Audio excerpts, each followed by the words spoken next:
Hi friends, இன்னைக்கு நான் சொல்ல போற இந்த விஷயம் நிறைய பேருடைய வாழ்க்கையை மாற்றக்கூடிய ஒரு விஷயமா இருக்கும். கண்டிப்பா வீடியோக்குள்ள போறதுக்கு முன்னாடி ஒரு குட் நியூஸ் உங்ககிட்ட சொல்லணும். 21 நாள் பிரம்ம முகூர்த்த பூஜை பண்ணல, அதோடைய பலன் எனக்கு கிடைச்சிருக்கு. வீடியோ ஸ்கிப் பண்ணாம ஃபுல்லா பாருங்க. நான் வீடியோல கடைசியா உங்களுக்கு என்ன விஷயம்ன்றது சொல்றேன். வாங்க இப்ப வீடியோக்குள்ள போலாம்.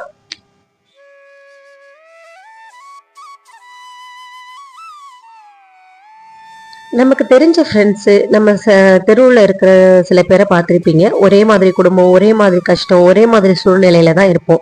ஆனால் ஒருத்தருடைய வாழ்க்கை மட்டும் கொஞ்சம் கொஞ்சமாக மேலே போயிட்டே இருக்கும்.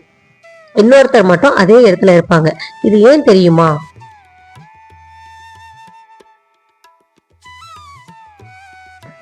ஒரு நாள் என் ஃப்ரெண்ட் ஒருத்தி என்கிட்ட சொன்னா, என்னுடைய லைஃப்ல எல்லாமே சரியா தான் இருக்கு, ஆனா எதுவுமே முன்னேற மாதிரி தெரியலடின்னு. காலையில எழுந்த வேலை, மதியானம் வேலை, நைட்டு வேலை, வருஷம் வருஷம் இதே தான் நடந்துட்டு இருக்கு அப்படின்னு சொன்னான். அப்போ நான் அவகிட்ட ஒரே ஒரு கொஸ்டின் தான் கேட்டேன். உனக்கானது ஒரு அரை மணி நேரமாவது இருக்கா அப்படின்னு சொல்லி கேட்டேன். அவ கொஞ்சம் யோசிச்சுட்டு இல்லைன்னு சொன்னான். உண்மையை சொல்லணும்னா நிறைய இல்லத்தரசிகளுடைய வாழ்க்கையும் இப்படிதான் இருக்கு. எல்லாருக்காகவும் நேரம் இருக்கும், ஆனா நமக்காக மட்டும் நேரம் இருக்கவே இருக்காது.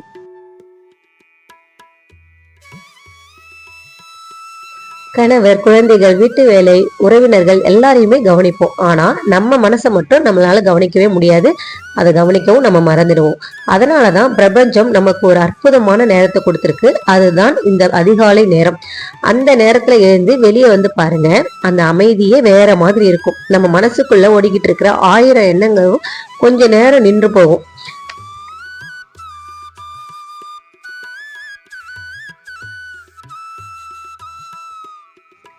நான் ஒரு விஷயம் உங்ககிட்ட கேட்குறேன். கடைசியா எப்போ நீங்க அமைதியா உட்காந்து உங்க வாழ்க்கையை பற்றி யோசிச்சிருக்கீங்க? எப்போ? நேத்து, இல்ல லாஸ்ட் வீக், இல்ல லாஸ்ட் மந்த்? நிறைய பேருக்கு பதிலே இருக்காது. ஏன்னா நம்ம வாழ்க்கை ஓடிக்கிட்டே இருக்கு. ஆனா அந்த ஓட்டத்துல நம்ம எங்க போறோம்னு நம்மளுக்கே தெரியல. அதனாலதான் அந்த காலத்துல பெரியவங்க எல்லாம் அதிகாலை எழுந்தாங்க. அவங்க வெறும் பூஜைக்காக மட்டும் எழுந்திருக்கல, அவங்க மனசு சரி பண்றதுக்காகவும் எழுந்தாங்க. அந்த நேரத்துல விளக்கேற்றி வச்சு உட்காந்தா போதும், நம்ம மனசுக்குள்ள ஒரு வெளிச்சம் வர ஆரம்பிக்கும். பிரபஞ்சத்தோட இணைப்பு என்பதெல்லாம் பெரிய விஷயமே கிடையாதுங்க. நம்ம அமைதியா இருக்கிற நேரம் தான் பிரபஞ்சம் உங்ககிட்ட பேசுற நேரம்.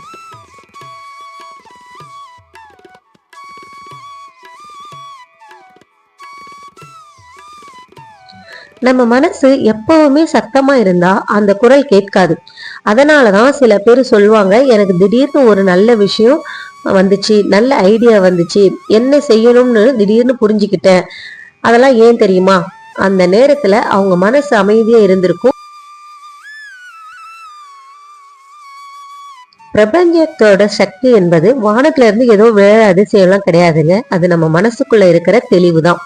அந்த தெளிவு அதிகாலையில அதிகமா இருக்கும். அதனால ஃப்ரெண்ட்ஸ், நீங்க நாளைக்கு காலையில 4:30 மணிலேருந்து 5 மணிக்குள்ள எப்போனாலும் எழுந்து பாருங்க. பெரிய பூஜை எல்லாம் வேண்டாம், மந்திரம் வேண்டாம், தீபம் மட்டும் ஏற்றி வைங்க. உங்க மனசை அமைதியா வச்சுக்கோங்க. ஒரு 5 நிமிஷம் பிரபஞ்சத்திடம் பேசுங்க. பிரபஞ்சத்துக்கு நன்றி சொல்லுங்க. எனக்கு எது நல்லதோ அதை என் வாழ்க்கையில கொண்டு வா அப்படின்னு நீங்க கேளுங்க. அவ்வளவுதான். ஒரு 5 நிமிஷம் அமைதியா உட்காருங்க. அந்த அமைதியிலேயே நிறைய பதில்கள் உங்களுக்கு கிடைக்கும். நம்ம வாழ்க்கையில மாற்றம் வரணும்னா முதல்ல நம்ம மனசுல மாற்றம் வரணும். நம்ம மனசுல மாற்றம் வரணும்னா நமக்காக கொஞ்சம் நேரம் ஒதுக்கணும். அதுக்காக தான் சிறந்த நேரம் தான் இந்த பிரம்ம முகூர்த்த நேரம். அதனால இனிமே அதிகாலை நேரத்தை சாதாரண நேரமா பார்க்காதீங்க. அது உங்களுக்கு பிரபஞ்சத்துக்கும் நடக்கிற ஒரு ரகசிய சந்திப்பா நினைச்சுக்கோங்க. இந்த சந்திப்பை தவற விட்டுறாதீங்க. ஒரு நாள் இல்ல, ஒரு 7 நாள் முயற்சி பண்ணி பாருங்க. உங்களுக்குள்ள நடக்கிற மாற்றம் கண்டிப்பா தெரியும். நான் 21 நாள் பிரம்ம முகூர்த்த பூஜை பண்ணேன். அதோட பலன் என்னன்னு சொல்றேன்னு சொல்லியிருந்தேன்ல, அது என்னன்னா, நான் கடவுள்கிட்ட கேட்டது ஒண்ணு, ஆனா எனக்கு கிடைச்சது ஒண்ணு. கிடைச்ச ஒண்ணு நான் சத்தியமா எதிர்பார்க்கல. இது கனவுல கூட நான் நினைக்கவே இல்லை இப்ப இது நடக்கும் அப்படின்னு சொல்லிட்டு. அது என்னன்னா, என்னுடைய ஜுவல்ஸ்லாம் நான் வந்து பேங்க்ல வச்சிருந்தேன். அது ஒரு 2 இயர்ஸ் கிட்ட ஆயிடுச்சு வச்சு. எதுவுமே மீட்கிற சுச்சுவேஷன்ல நான் இப்ப இல்லை. அதை மீட்கணும் அப்படின்ற எண்ணம் கூட இப்போ இல்லை. ஏன்னா என்னால் இப்போ முடியாது அப்படின்ற இது எனக்கு இருந்துச்சு.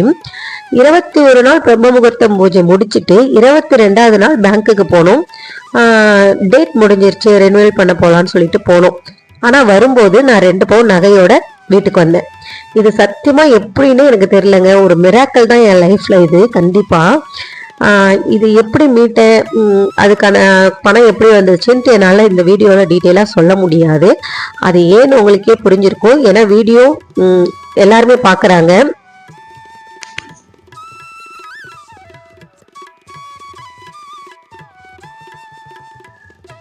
நான் இதை எதுவுமே இவர்கிட்ட, என் ஹஸ்பண்ட் கிட்ட காட்டிக்கல. நான் இவர்கிட்ட கேட்டேன், நீங்கள் நகை மீட்டுட்டு வந்தீங்கல்ல, அப்போ உங்களுக்கு ஏதாவது தோணுச்சா அப்படின்னு சொல்லி கேட்கும்போது அவர் கொஞ்சம் கூட யோசிக்காம உடனே சொன்னது, நகையை என் கையில் வாங்கும்போது நீ பண்ண பிரம்ம முகூர்த்த பூஜை தான் எனக்கு ஞாபகம் வந்துச்சு அப்படின்னு சொன்னார். எனக்கு அந்த நகை வந்த சந்தோஷத்தை விட அவர் வாயிலேருந்து இந்த மாதிரி ஒரு வார்த்தை வந்துச்சு பாருங்க, அது எனக்கு பல மடங்கு சந்தோஷத்தை கொடுத்தது. ரொம்ப உற்சாகமாகவும் இருந்தது. கடவுள் மேலையும் பிரம்ம முகூர்த்த நேரத்து மேலையும் நம்ம வச்ச நம்பிக்கை வீண் போகவே இல்லை. அது வீண் போகவும் போகாது, அது எனக்கு கண்டிப்பா தெரியும். நான் வேண்டினது எனக்கு கிடைக்காது அப்படின்னு நான் நினைக்க மாட்டேன். கண்டிப்பா எனக்கு கிடைக்கும். கொஞ்சம் லேட் ஆகலாம், அதோடைய படி முதற்படியாதான் நான் இந்த நகை மீட்டதை நான் நினைச்சிட்டு இருக்கேன். ஏன்னா நான் வேண்டினதுக்கு இதுவும் எனக்கு உதவியா இருக்கும் அப்படின்னு நான் நம்புறேன். 21 நாள் பிரம்ம முகூர்த்த பூஜை முடிச்சுட்டு கண்டினியூ பண்ணலான்னு தான் நான் நினச்சிட்டு இருக்கேன். பீரியட்ஸ் டைம்லாம் முடியட்டும், ஏன்னா 1 வீக் அப்புறம் ஒரு 7 நாள் போயிட்டதுக்கப்புறம் நம்ம மறுபடியும் ஸ்டார்ட் பண்ணலாம் அப்படின்னு இருக்கேன். சிலர் சொல்லுவாங்க, பீரியட்ஸ் டைம்லாம் நான் பார்க்க மாட்டேன், எனக்கு மனதால் நான் கடவுளை நினச்சி கும்பிட்றேன், அதில் எதுவும் தப்பாக தெரியல அப்படின்னு சொல்லுவாங்க. ஆனால் என்னை பொறுத்த வரைக்கும் நான் 7 நாள் வரைக்கும், அது 3 நாளாக இருந்தாலும் சரி, நம்மளுக்கு பீரியட்ஸ் வர்றது 5 நாளாக இருந்தாலும் சரி, நான் 7வது நாள் தான் சாமி ரூமே நான் திறப்பேன், சாமி ரூமே தொடுவேன். இது எனக்கு சின்ன வயசுலேருந்தே எனக்கு பழகின ஒரு விஷயம். அதனால நடுவில் மாற்றிக்க முடியாது. சொல்கிறவங்களும் தப்பு இல்லை. எல்லாருமே அவங்கவுங்க மனநிலை எப்படி இருக்கோ அப்படிதான். அவங்களுக்கு தப்பு இல்லை, இதை நான் தெய்வத்தை இதாக பார்க்குறேன் அப்படின்னாக்கா அது கரெக்ட். அவங்கள பொறுத்த வரைக்கும் அது கரெக்டு. எனக்கு அது பழக்கம் இல்லைன்றதுனால நான் கொஞ்சம் கேப் எடுத்துக்கலாம் அப்படின்ட்டு நான் இருக்கேன். கண்டிப்பாக எல்லாமே முடிஞ்சதுக்கு அப்புறம் நான் மறுபடியும் பிரம்ம முகூர்த்த பூஜையை ஸ்டார்ட் பண்ணுவேன். எனக்கு அதில் கிடைக்கிற சந்தோஷமே வேற. சந்தோஷன்றதை விட எனக்கு ரொம்ப மன நிம்மதியாக இருக்குது. எந்த ஒரு ஸ்ட்ரெஸ்ஸும் இல்லாத நிம்மதியாக இருக்குது. ஏதாவது ஒரு முடிவு எடுக்கணும்னா கூட என்னால் ஈஸியாக எடுக்க முடியுது. போட்டு ரொம்ப அழுத்திக்காமல் ஈஸியாக எடுக்க முடியுது. கண்டிப்பாக ஃப்ரெண்ட்ஸ், நீங்களும் பிரம்ம முகூர்த்த பூஜை பண்ணுங்கள். நான் உங்களை கட்டாயமாக பண்ணுங்கலாம் சொல்ல மாட்டேன். பண்ண முடியும் அப்படின்னு நினைக்கிறவங்க கண்டிப்பாக பண்ணுங்க. ஒரு மாற்றம் கண்டிப்பாக உங்கள் லைஃப்பில் நடக்கும். பண்ண முடியல, என்னால் எந்திருக்க முடியல, நான் பண்ணணும்னு நினைக்கிறேன், எனக்கு ரொம்ப ஆசையாக இருக்குது ஆனால் என்னால் முடியலன்னு நினைக்கிறவங்க கொஞ்சம் கொஞ்சமாக, நீங்கள் 21 நாள்லாம் வேணாம், ஃபஸ்ட்டு ஒரு 1 வீக் இருந்து பாருங்கள், 7 நாள் பண்ணுங்கள். அப்புறமா கொஞ்சம் கொஞ்சமாக நீங்கள் இன்க்ரீஸ் பண்ணிகிட்டே போகலாம் நாட்களை. ஸ்டார்டிங்கில் கொஞ்சம் கஷ்டமாக தான் இருக்கும். நீங்கள் எந்திரிச்சு பாருங்கள். இன்னொரு விஷயம், நான் 21 நாள் முடிஞ்சுட்டு 22வது நாள் தூங்கும்போது கரெக்டாக எந்த அலாரமும் வைக்கல, எதுவுமே பண்ணல, சரி இன்னைக்கு நல்லா தூங்கலாம் அப்படின்னு நினச்சேன். ஆனால் 3:30 மணிக்கு நான் எந்திரிச்சிட்டேன். டைம் எடுத்து பார்க்குறேன் ஃபோனில், மணி 3:30. டெய்லி நான் எந்திரிக்கிற டைம் அது 3:30. இன்னைக்கும் நான் 3:30க்கு அன்னைக்கு எந்திரிச்சிருக்கேன். எனக்கு அதெல்லாம் பார்க்கும்போது ரொம்ப அதிசயமாகவே இருந்துச்சு. ஆழ்ந்து தூங்கிட்டு இருக்கும் போது கரெக்டாக அந்த டைமுக்கு நம்ம எந்திரிக்கிறோம் பாருங்க. இதெல்லாம் நம்ம ரெகுலராக ஒரு விஷயம் பண்ணும்போது இது நம்மளுக்கு பழகிடும். அதனால கண்டிப்பாக நீங்களும் ட்ரை பண்ணி பாருங்க. இந்த வீடியோ உங்களுக்கு பிடிச்சிருந்தா ஒரு லைக் பண்ணுங்க, கமெண்ட் பண்ணுங்க, சப்ஸ்கிரைப் பண்ணுங்க. Bye friends.